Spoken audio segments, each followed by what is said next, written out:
Hello, welcome to Staring Down the Storm, Autism Advocacy in America. I'm your host, Tabitha Ziegler.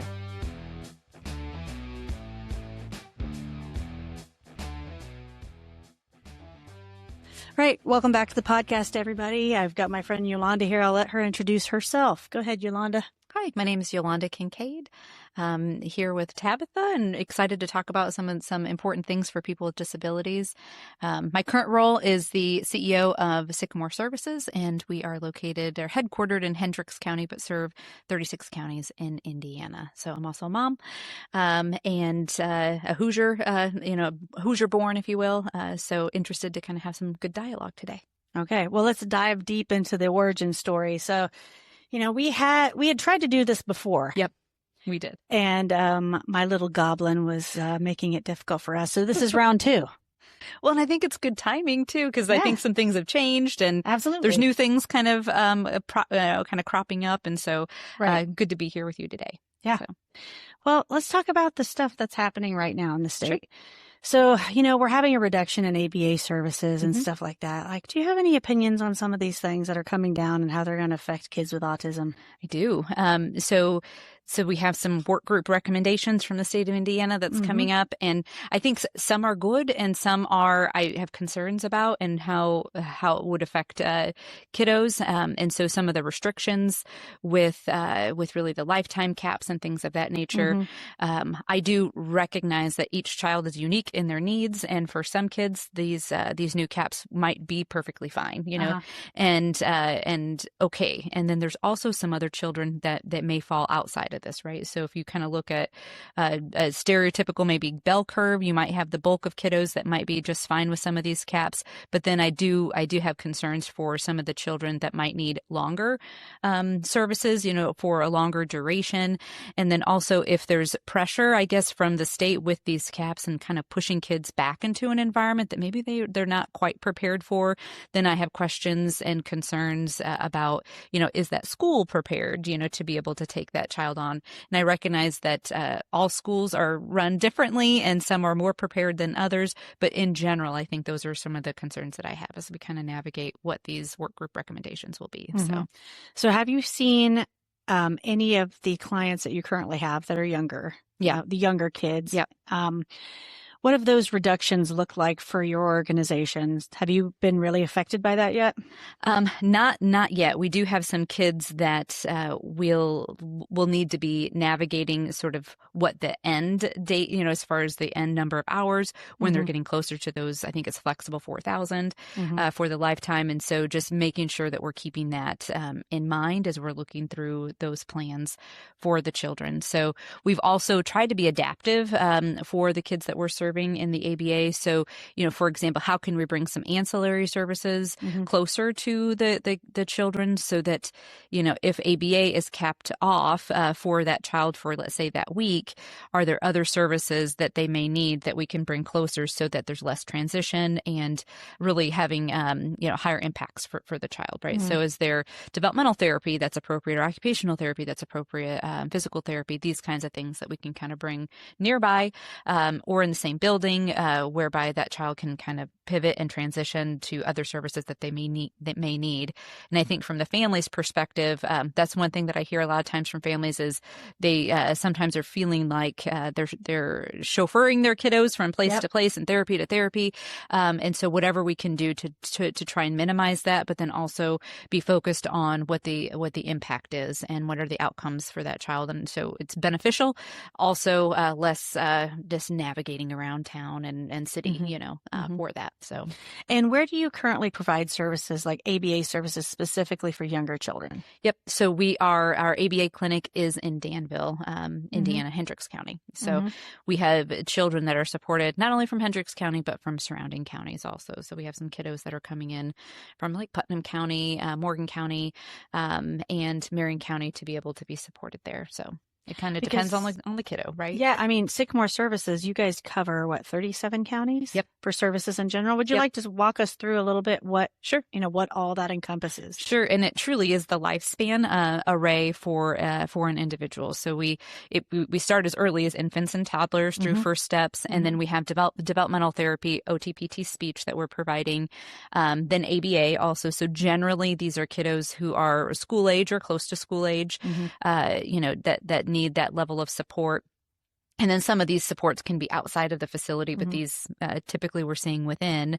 And then as a child is aging, we kind of come alongside children through pre-employment transition services. So that's the age 14 to 22 when children are aging out. So we're trying to navigate what happens after high school.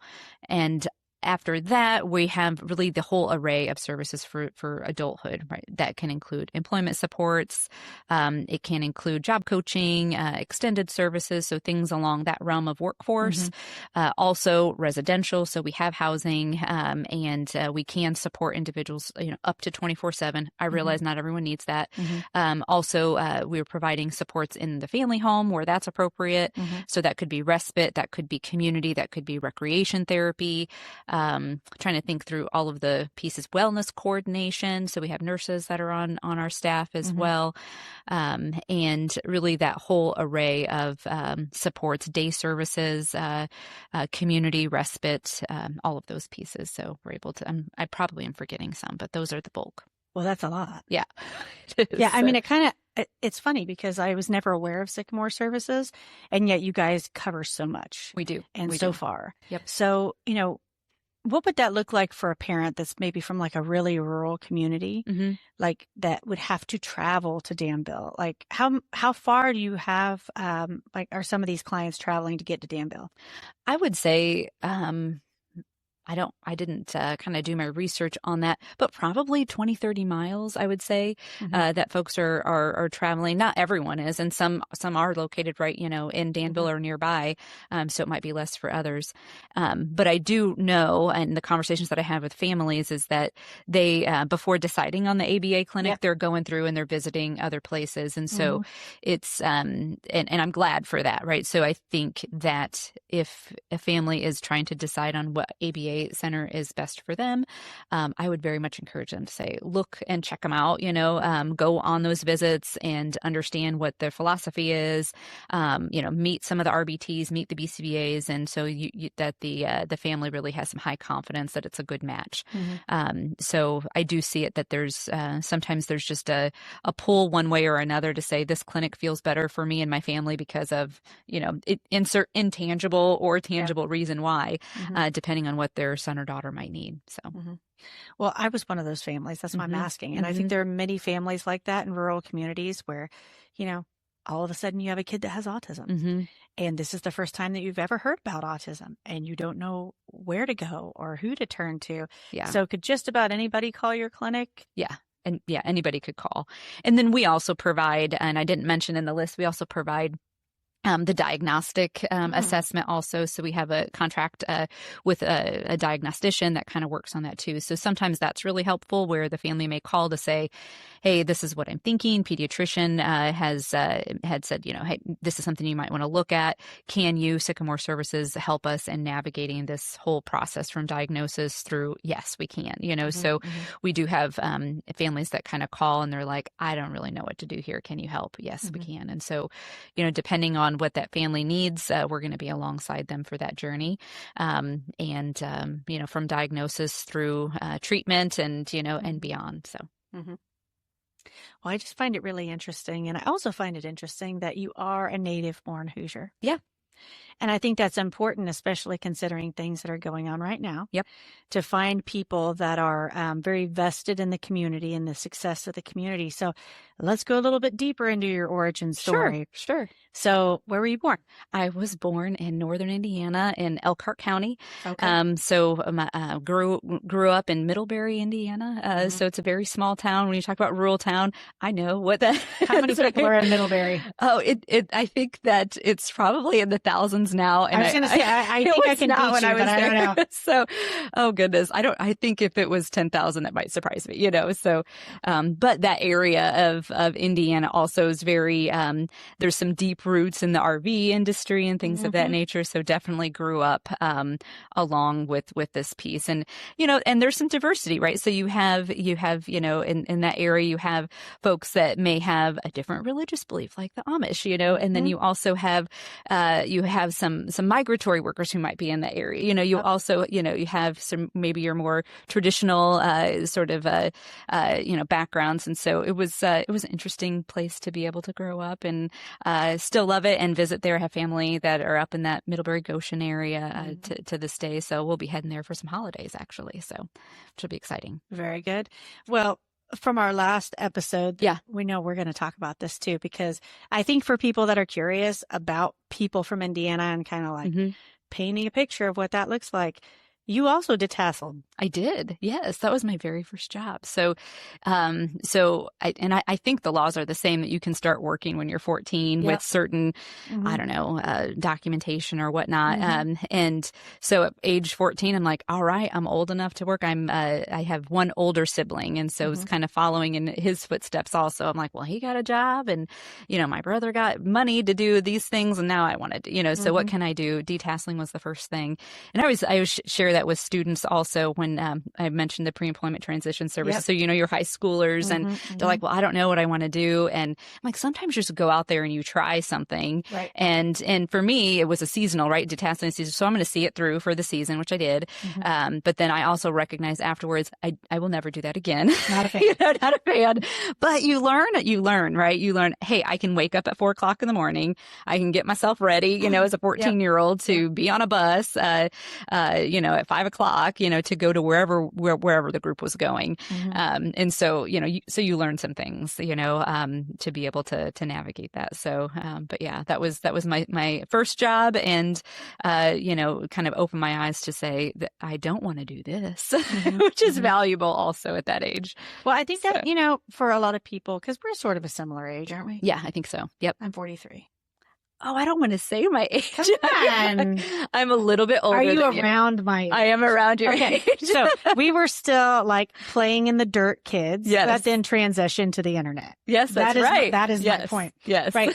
So for those of us that were still like, digging in the dirt before the tablets and all of these things. Yes. It gives a little bit different perspective. That's true. And I think that's just really valuable right now, because we have so many different intersections between groups of people. Yeah. So, it's kind of valuable to have a leader that has walked through those different processes. Yes. Because not every CEO, not every founder has detasseled. Right. That's true. I think that brings some significant There's hard value. work.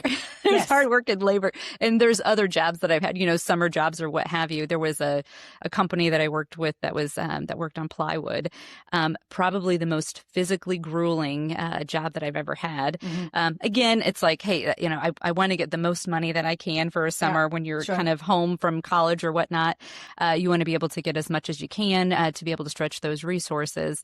So I will tell you that I remember coming home after the first couple of weeks, the first few days of those first few weeks, just in tears because I couldn't extend my arms because I had been using, I will tell you that it was hard. And it was when I had heard some of the other workers that they, you'd kind of get to chatting or whatnot on lunches. And they're like, well, Yolanda, we actually have, the actual workers, the full-time employees that will be there beyond summer. They kind of have this piece of paper where they're ranking whether or not these college kids, as they call it, were actually going to last for the summer.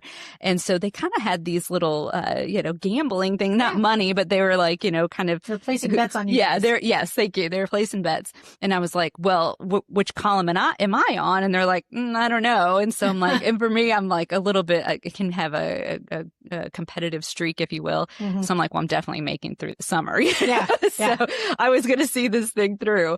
It also was the summer where I think my biceps were the best condition that they've ever been in my life. And bragging rights, I did win some arm wrestling competitions. I'm just saying. Great. No, that's good. Well, no, I'm just kind of painting a picture for people that aren't from here, right? I think, Indiana produces a certain like gritty type of young person. Sure. and you're kind of a success story. Sure. Because, Thanks for that. Yeah. No, I think it's valuable because I think there are a lot of people right now that maybe have come into the state that it's harder for them to understand, like, people don't even understand where Hoosier came from. Like, why do you guys call yourself Hoosiers? Yeah. And what does that mean? Yeah. And so I think sometimes it's just helpful to paint a picture for people of like, right, like, do you really know who these people are? Do you know what they're about? Sure. So I find that like really valuable right now. I think it's important to say that, when you walk the walk and talk the talk and you say, I have these experiences also through my family, through my personal experiences that relate. And that's important. Mm-hmm. Speaking of walking the walk. Yeah.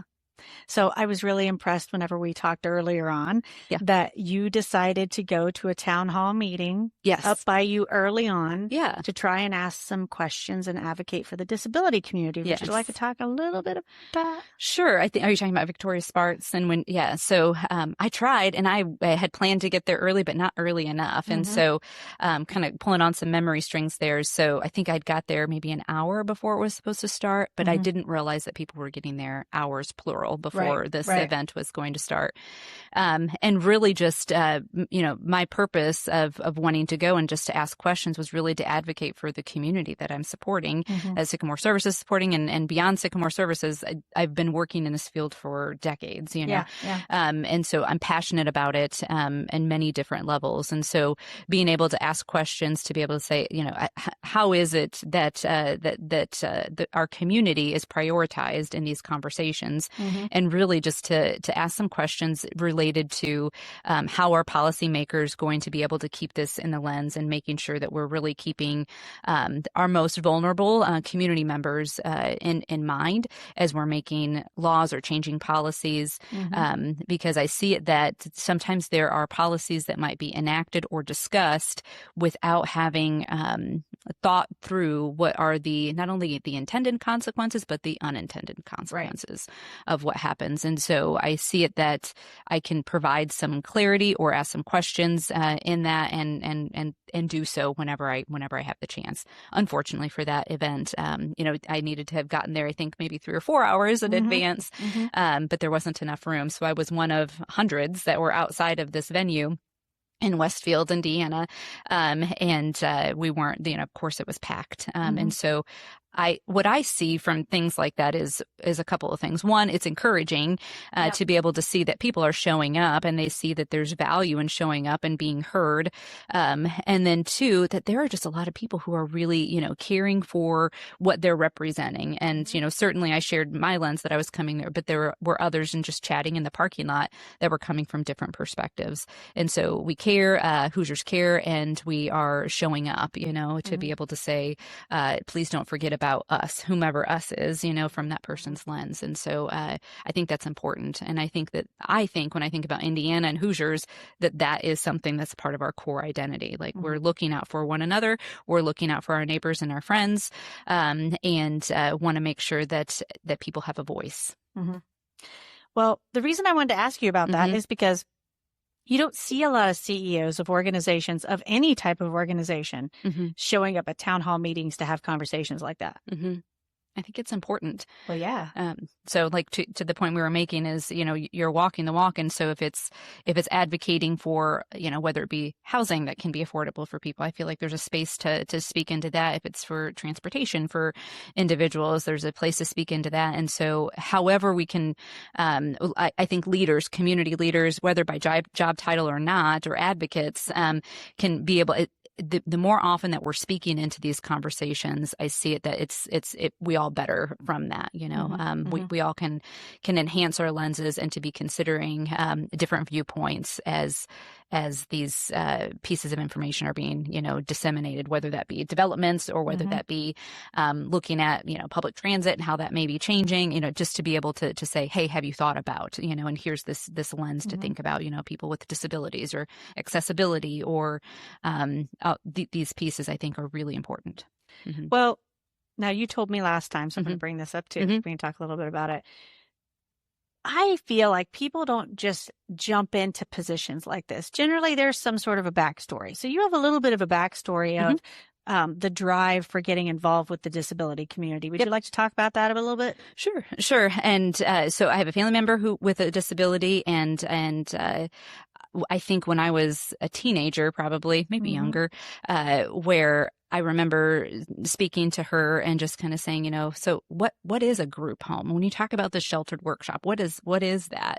Just being curious about what a day in the life was, and just remember kind of trying to understand it, and then also having some opinions about what was right or wrong in that kind of a scenario. So I think for me, one of my memories that I have of that is when my aunt had shared, she had gotten hit by her roommate. And I remember thinking like, well, how does that happen? And so again, you're just a young person just trying to understand what is this and how might this happen? And really just having some opinions about like, I don't think you should be getting hit in your home, like just on the basic level. Right. And I think from there were probably some roots that were, developed to be able to say, well, what can I do to help? What is it that I might be able to do? How is it that I can help, or my family can help, and being able to say that's not okay, and we need to be thinking about this. And so my grandmother, her mother, had said, well, Yolanda, it's more complex, just kind of like, and I'm thinking, well, it can be complex, but it also can be something that I think we can work on, and just to not accept that, because I don't think anyone should have to be fearful in their home. If it's your home, then there's some things and features about it. So again, this was decades ago, and so not the case today at all.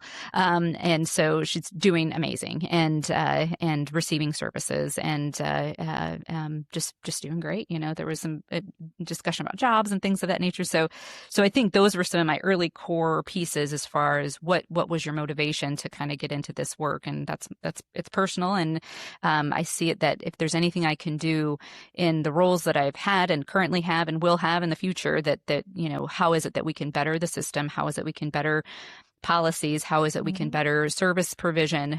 Because, it's personal to me to make sure that we're doing the best that we can do on all of these levels, the best we can do as an agency, the best we can do as a state, the best we can do across the board. So what would be some of your recommendations as an expert in the autism and disability community with some of the things that are happening recently? Do you have any suggestions? Oh, many. I do. And so we're sitting here talking, there's some drafted language and a bill currently. And, and I read through it and I think I get at first read, I'm just disappointed. Right. And then, so I have to read it again and I'm like, okay, I do see the spirit that's coming through this. And so how is it that this spirit of trying to improve quality services can really be translated in a way that can do that, that really can do that versus maybe focusing on paper, and as much as I see that there's importance of paper and receiving statements and these kinds of things with the current draft says, I get that. I understand that. But then at the end of the day, I think, is that really going to improve the quality of services? Like, how are you best serving? Right. Exactly. And so if there are policies that are adding, administrative layers, so for example, and if I can just back up just for a moment. Of course. If I were coming to you and we were having a podcast about a business that is making widgets, or let's say ink pens, right? If there was if that was our conversation, I said, well, hey, at my company we're making pens, and if there's something that's coming down the pike from the government and they say, well, you're going to need to do these extra steps, I might say, okay, well then the pen that was $1 each now is probably going to be $1.05 each, right, so that I can accommodate and be compliant with these other pieces that are happening that we need to be compliant with. So that's not the case, right? In services and supports, it's a fee for service. There's no additional fee, so if there's pieces that are coming down the pike where it's like, hey, you're going to need to be compliant with this, certainly we will be, but then it's at what cost, And so if I'm needing to add a team member to generate paper and to send paper, we can do that. But then now I'm also, kind of from the business lens, I'm also like, well, I also want to pay my staff really well. But now that I'm adding these other positions or another position to do this other task, that might take away, or it certainly doesn't enhance what's going on over here when we're constantly, my organization is a nonprofit, we're constantly, doing the best we can with the limited resources that we have. And it's mission oriented. And it also is something that we need to be, breaking even with where we can. And so it forces, I think, and this is kind of where I mentioned earlier, what are the intended consequences and what are the unintended consequences for this?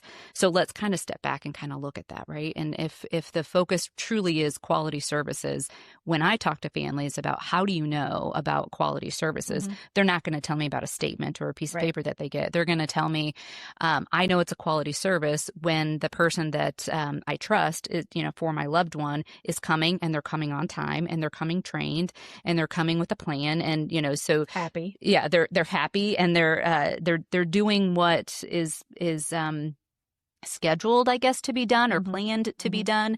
And I say that because, it could be that, as a team member, we might be taking someone to, I don't know, a baseball game or something like that. Or we might be helping someone access, their community for a different reason. So whatever that activity was that was to occur, or it could be, hey, we're checking on someone to make sure that they safely made their dinner and maybe they got their medications and things are so depending on what it is that we're doing, it's did you as a staff person do the thing you were supposed to do that we expected you to do, and you did it with a positive attitude, you did it all these things, right? Those are the answers that I get when it comes to quality, not, Yolanda, did you send me a piece of paper for me to read? And I see that there's importance for that. And so hopefully there'll be some opportunity to kind of speak into, if the spirit of what's kind of out there and written is to improve quality, then let's have that conversation, right? And there's ways that I think we can do that and measure that. And I definitely am of the camp that says, things won't improve unless you measure them, so you have to have metrics tied to it. Believe in that 100%. And so, I think there's also a conversation to be able to be had about, are there incentives that can be considered in our state for services that are provided and agencies that are providing them that are truly of higher quality, right? And so is there, you look at the outcomes for individuals, are there health outcomes, are there social outcomes that we can measure? Some of these things are easily measured. Some are a little bit more complex, but you can kind of look at a scenario and kind of say, okay, well, did this person get an annual physical in the last year? Okay, that's a check the box, yes or no. These are some of the outcomes where you can kind of say this might be an indicator for, better quality outcomes in the whole, when you look at the whole person, right? The health of the person. So I see it that there's some opportunities that we can look at in relation to quality, if that truly is what we want to leverage. So. Well, also maybe investing in homegrown businesses. Like this is sort of what is rolling into my larger thought with, having CEOs, having people from the community that are deeply invested in the community that like genuinely want people to have a better quality of life. Because I know there was some conversation about, the funds are lacking. That is why we're having all these conversations about, reduction in ABA services and all this sort of thing. I'm also very well aware that there were a lot of businesses that came in from out of state. Yeah. And took a lot of said resources. Yeah. Which sort of landed us in the position that we're in. And kids like mine, for example, because I've got 3 of them, which you're aware. You met one of my goblins. I did. You said. Yeah. But like Ko is a perfect example. Yeah. Now he's most likely going to get forced into public school early. When maybe he could have benefited from more time in ABA. Yeah. Because he's non-speaking, he has an AAC device, has a handful of words, but he has now become accustomed to having one individual working with him, which took a very long time of rotating people that he became comfortable with. I mean, this is a kid that, he used to just spin around in the middle of the floor. Yeah. Like take a long spoon and like spin around and wouldn't make eye contact, wouldn't play with other kids and stuff like that. Now this same kid is playing with his siblings, running back and forth, playing tag with other kids. Like he's like a different child. Yeah. Now I know not all ABA services meet a certain expectation, and I agree with you. There needs to be a measuring equivalent. However, that does not necessarily mean that said kids should be rushed into a situation or suffer. Right. I totally agree. Because we made some bad choices as a state. Yeah. Yes. And I feel like there's when you kind of follow a child, just, even if it's a very generalized, kind of a scenario where, if a child's receiving ABA one-on-one, and, ideally that child then is working on a titration plan, right? A transition plan back to school in a way that is supporting that child to be as successful as possible. So that you get the best outcomes possible. So in my experience, that can be transitioning, and maybe it's starting slowly and then you're working up, and sometimes there might be bumps in the road, and then you might backtrack, but then you get back on course, and you're really kind of the child is sort of leading the way as far as what that transition looks like and when they're ready for those next steps. I think I'm also concerned about, are the schools ready? And I don't work in the school system, so I'm not. I don't want to misspeak here. But you're a mom and you have a child. Yeah, I'm a mom. I'm a child. My kiddo is in school, and it's like, are schools really prepared for these transitions that may be being pushed, right, from the policy standpoint of, hey, here are the caps and so on and so forth, that are being applied, and it's kind of like, well, also this other entity, it's a pretty big deal. I don't know that they're ready, to be able to take on these things. So I think that it's a pathway that really we need to be looking at, not only the provider or the ABA or the RBT that's with that child, but then also is the school ready? And so I feel like there's just a piece there that's not being looked at as we kind of monitor, what these changes are. And I was encouraged. I was in a meeting recently, and it's like, okay, will there be an appeal process, right? So, and I think that the answer is, of course, yes, but I don't know that had been part of the conversation before. And so I was encouraged to be able to hear it. Like, certainly there will be an appeal process. So I'm encouraged so that there hopefully is a pathway for children that do need something beyond those caps. I don't know what that appeal process looks like, but my question, was, will there be one? And the answer was affirmative. So, so I think that can be helpful as well. Again, I don't know what that looks like or what the outcomes will typically be with that, but again, if the spirit is, sort of back to that sort of bell curve, if that is a way in which you can kind of capture assistance for children that might need something beyond, that bulk of hours that we talked about earlier, then at least there's that pathway. So I'll try and be optimistic with what that'll look like. Yeah, so. No, you're more optimistic than me. and I would find myself generally to be pretty much an optimist. Sure. But, I travel a lot in some of these circles, and the types of conversations that are being had right now are concerning. From a parent perspective. They're like, right, maybe not me, said person, maybe I've been, my child's caretaker, and I've been participating in that program for X amount of time. Maybe I'm a single mother, and now I'm being forced in a general direction where maybe I've been out of the job force for like a very long period of time. Then what if now next they come for this program that I'm participating in, now that you're already coming for the ABA program? I think the mood in the room is just very nervous. Yes. Of like, right, you're not really listening to us. You're not really serving our kids. We understand you don't have a lot of money, but you're also coming from a state that is full of a bunch of gritty individuals that, we care about our neighbors. Like you said, we do. They genuinely want the kids to do well. They understand that there are limitations, but I almost sort of get like a general impression that most of the people feel underrepresented. I think that's fair. And especially with the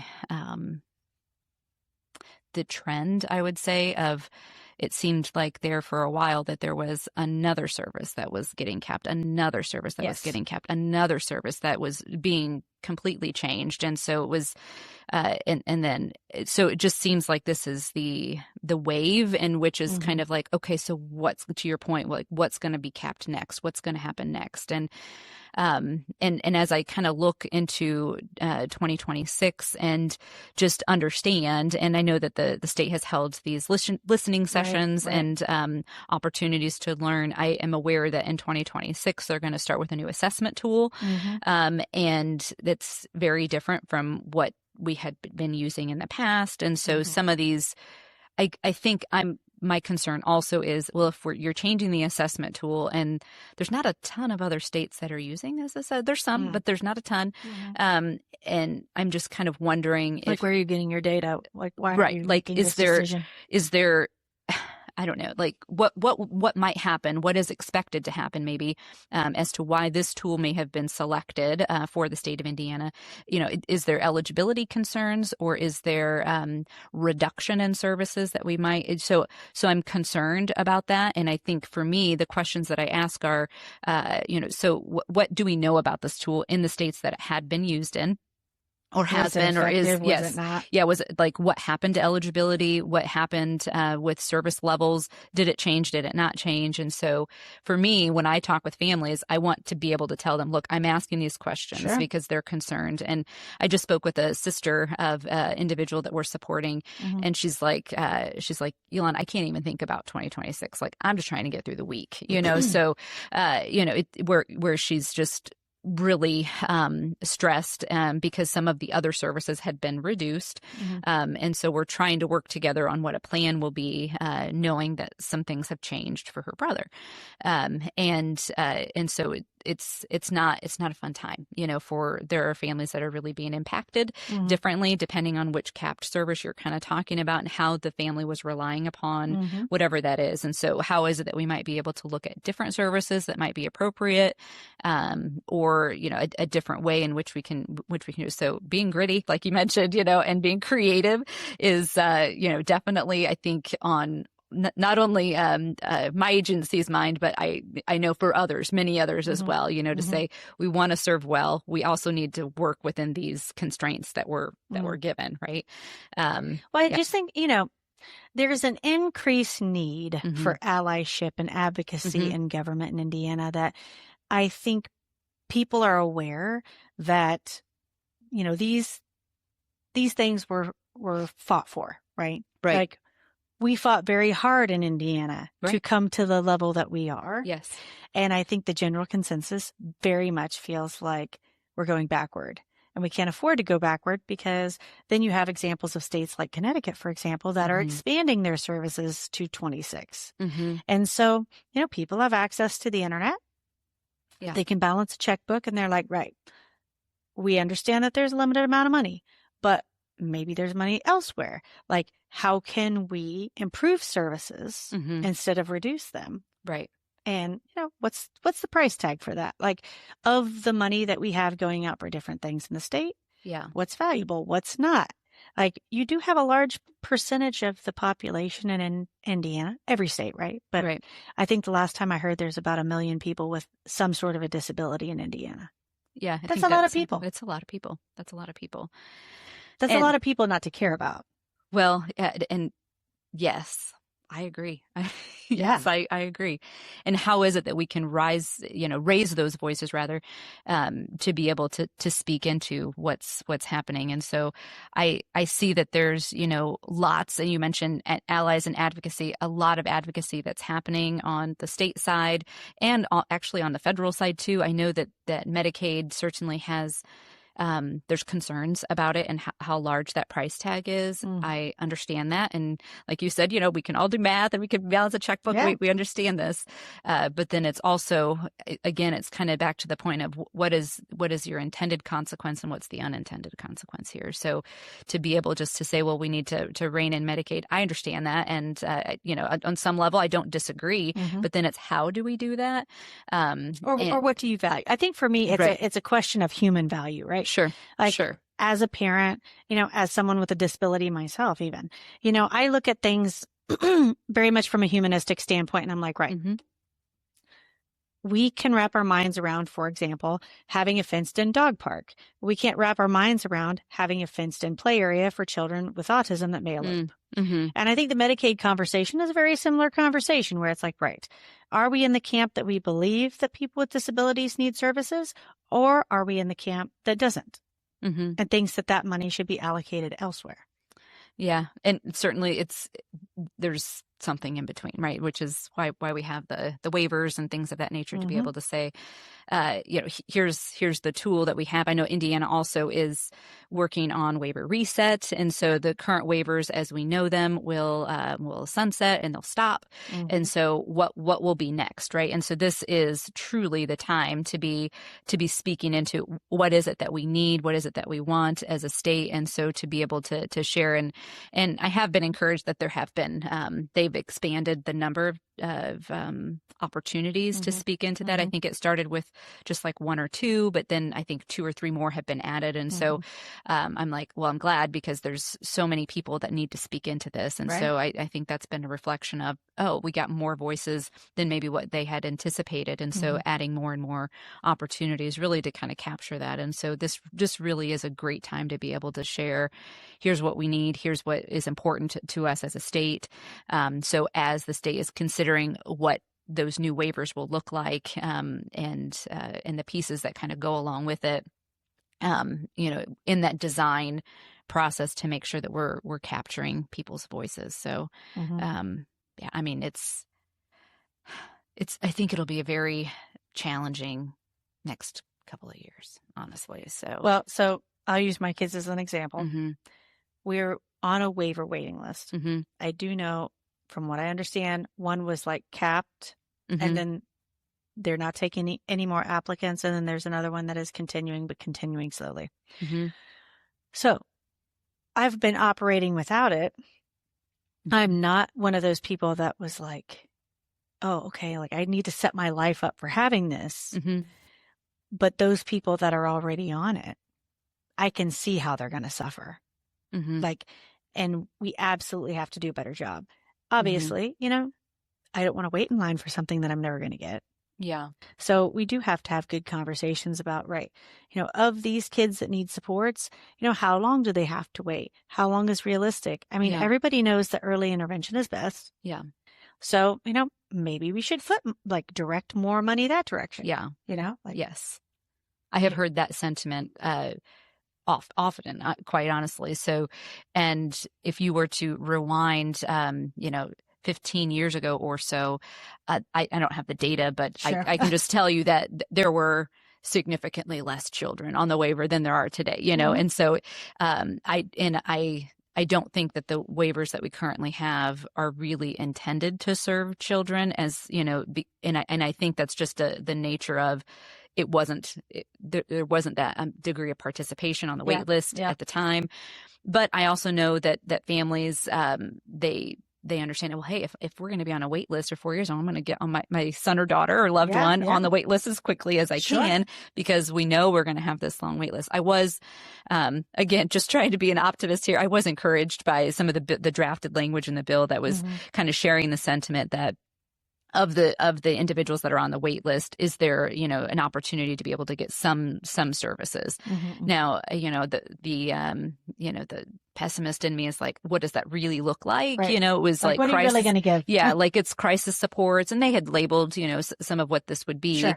But and so I don't know how that will all flesh out. Hear me say that. But right. But I think just having the acknowledgement to say we do have a wait list and there are families that need something, just to be able to kind of bridge this piece, because I think in the conversations that I have it's as we look at some of the individuals that are receiving services, and maybe there's higher needs, and everyone's unique, right? But if there's higher needs, maybe that's medical or maybe that's behavioral supports of those folks. They're also, I had read in the bill language that they're looking at what does it look like as far as institutional cost versus the waiver cost. And so it's just like, where things that take the breath out of you. To have that word be brought up again. Let's just not, let's not go there, Indiana. Like, we did such a great job about closing our institutions and working on getting people out into the community. It was more expensive. Yes. that is why we went to the system that we were, because they had these town hall meetings and they're like, listen, it's costing X amount of money. Why not put the money in the hands of the families to help take care of their own children? Yep. And, no situation is perfect. Yeah. But, all the videos that were rolling out from that investigation in the 90s about the abuse, we don't need to go back there. No, like absolutely we've not. already literally seen the video. Yeah. Yes.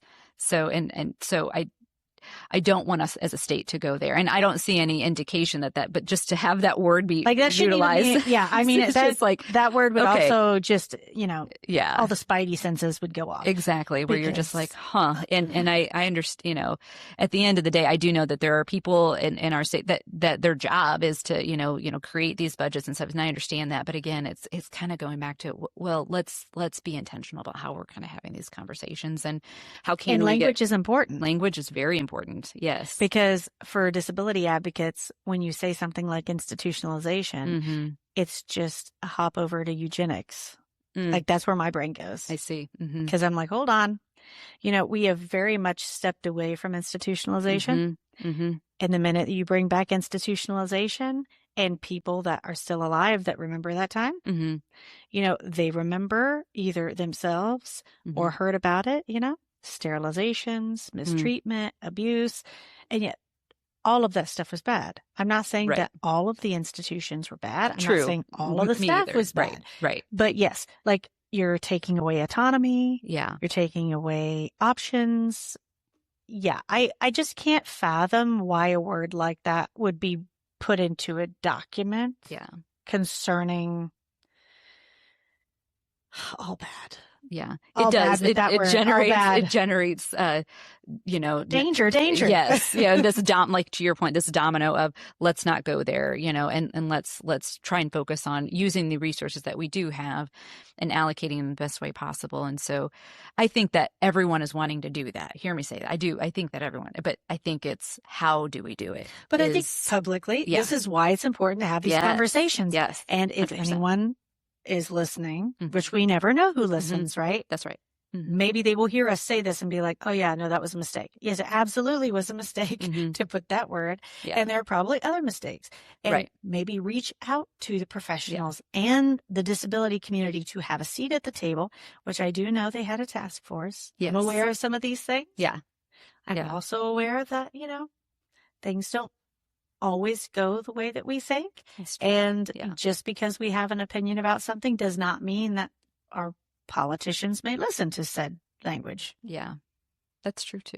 So I think, having an opportunity to speak, to be at the table, to have the voice be heard is an important step to make sure that we're there. And so I just hope that folks listening to your podcast and others are attending those and speaking it, and so I tried to get onto as many as I could, and was just glad to hear, sometimes people's journey is very personal to them, and I respect that. And I also respect that there are families that were really brave and courageous in saying, "Here's my story," in those meetings, and here's my concerns, and they're very honest. And I think that's where that vulnerability sometimes is where we can kind of get to a place where we say, okay, well, how can we prevent the worst case scenario? How can we improve, and enhance where we're going? And so, as I look to our policy leaders and policymakers, I know that we have really good people, that are among that group, right? That have experience and I think really are wanting to move the needle in the right way. And I don't think that they can do it alone, is my point. And so leveraging and making sure that those voices are heard, that you're speaking into that is so important. Well, I think sometimes our policymakers need to be reminded that government office is a place of public service. That's true. And they have an obligation to speak for their people, for their constituents. So, something like disability, even if you think that you don't have disability in your family, most likely you will be affected by disability or someone that at some point in your lifetime. That's right. So therefore it's everybody's problem. That's right. If you see it as a problem. Yeah. So it would behoove you to find a solution to said problem. That's right. So yes, and to work as best we can, in this scenario together. Yes, you're right. You're absolutely right. So, if it's not a part of your personal story today, it might be in the future, and or it might be your neighbors or a person you go to your place of worship with. That it'll hit home. Or your son or daughter's son or daughter. That there's just. It's more human, and it's disability is something that it affects so many people. So it is of our collective importance to make sure that we're doing it right by one another. Well, we've covered a lot of topics today. Is there anything specific that you would like to chat about? No, I think we covered what I felt like we would, and I think it's a great time now to be able to support advocacy as we need to. And do you generally have like resources and things that you list on your podcast too? Yeah. So everything that you want to give me, we can put it in the notes of the podcast. But feel free to give anybody a shout out. Any websites that you have. I mean, if you want to rattle it all off, feel free. Oh, sure. I guess with that, sycamoreservices.com, you hop on there and you can understand more about what we're doing and how we're supporting Indiana. And also, if you're interested in employment with us, that there certainly is a website to be able to do that. And we also have opportunities. So if you're listening and if you have an individual that you know of or a family member who's seeking some residential supports, we do have a few vacancies that you could be able to access, and we just did some updates to the website, so you can kind of get a feel, if you will, of the homes. Certainly we're not putting out addresses and things like that, but you can kind of understand a little. It's almost like a Zillow style, I guess. Layout is. Yes, what the layout is, and some pictures, so you can kind of get a feel for it, which I think is important. So anyway, pop onto the website, learn more about what we're doing, and we certainly like to share lots of resources also. So of all of the social media feeds that folks are subscribed to, consider also popping over to Sycamore Services and all of our social media channels. I think we have most of them covered, LinkedIn, Facebook, Instagram, all those places. Right. So thanks for that. As I ask everyone, because we did speak about a lot of stuff today, if people don't walk away with anything but maybe one thing about Yolanda, what do you want them to remember about you? I forgot that you asked this question. I put you on the spot. So I think what I want people to remember about me is think of me as an ally, to be able to work with you alongside, to be able to tell our more collective story about where we need to be and where we can be together as Hoosiers in this space and within our community. Great. Yeah. Well, thanks for coming on. Thank you. I'm sure that you'll be back with more information as the would love to as the cycle changes and as we get new information. Yeah, and thanks for the invitation, Tabitha. I appreciate you. No problem. Yep. Thank you. Come back anytime. Okay, guys. Bye. We are at a pivotal point in American history. We do not have the luxury to remain silent. Programs are disappearing every day. We hope that this podcast raises awareness and sparks a sense of advocacy in you. We all can make a difference. The important thing is to start. See you next time.